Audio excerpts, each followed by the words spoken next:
All right, we're ready for chapter 4, and it's called Dots, Dots, Dots. And let me show you what that means. See this image right here? It's a famous one. The tiny dots of color appear to blend together in Georges Seurat's The Circus. Try viewing this painting with a magnifying glass. How are value differences shown in different areas of the ring floor? How many different colored dots can you see there? You're going to have to look this one up online to really be able to see it, but the whole thing is made with dots. Is that incredible? And then here's another one that's a student art. As you can tell, it's a giraffe made with dots. That's what you're going to be doing. All right. Have you ever tried using dots instead of lines to draw a picture? Most people can draw with lines. They sometimes use lines for shading as well. That's what your last lesson was about. But dots can also create interesting effects in drawing or painting. A dot by itself doesn't do very much, but dots and lots of dots put together can create some really interesting effects when you're drawing and painting. So that's what we're going to give a whirl. Dotted lines can also be used to outline and fill shapes. Dots placed closer together give the appearance of rounded surfaces and solid shapes or forms. If you use a strong magnifying glass to look closely at the black and white pictures in this book, you can't do that because you don't have this book. I'm so sorry. I wish you did. So you'll have to find some other black and white pictures and see if they consist of thousands of tiny black dots or what they're made out of. So start looking around at some of the books that you have in the pictures and see if they're made of dots or how they're made. Check that out if you have a magnifying glass, or you can use the magnifier on mom or dad's phone, unless your iPad has one too. Then you can use your iPad.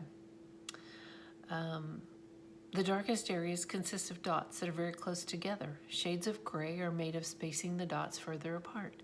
This same method is used for colored pictures printed in this book. Oh man, I should have planned ahead. Wish I had this book. In addition to black dots, yellow, red, blue are used to achieve the effect of full color. When you look at a colored picture made with dots, they appear to blend together before your eyes, creating the illusion of many different colors. This method of printing full color pictures is related to a painting technique called pointillism. There's your word for the day, pointillism. It was developed by Georges Seurat in the 1880s. A nickname for him was Seurat the Dot. That's how you remember his name. He painted lots of pictures with dots. He applied paint in tiny dots of pure color to a white background so that when the picture was viewed from a distance, the colors would seem to blend together.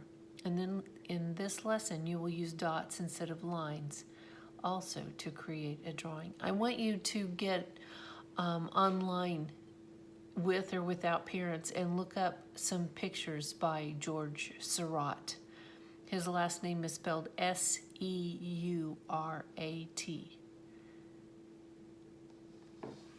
All right, I've already showed you the picture, so we're going to jump right into the lesson.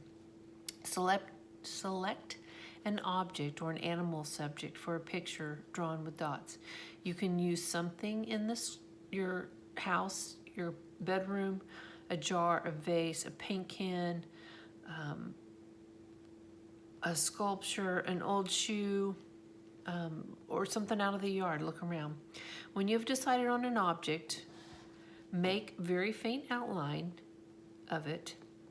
Sketch it very lightly, filling in most of the space with your drawing.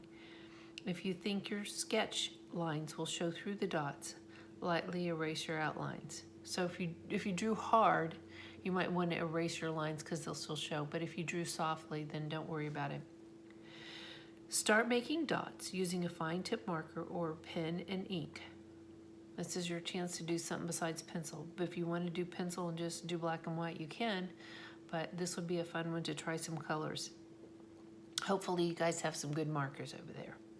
Making the dots the same size will achieve the illusion of shapes and masses, meaning the shapes and whether it's solid. The masses mean solid.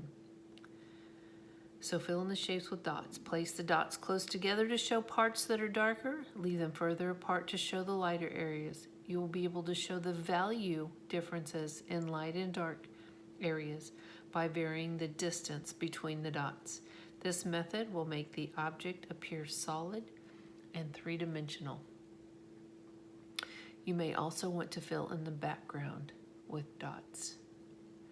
I'm going to show you one other picture that's a student art. I don't think I showed that one to you. And then have at it. Let me see what you've done. This one's going to be a little bit different, but a lot of fun. So here's a student art. See, they just did it with pencil. They did a vase and some twigs.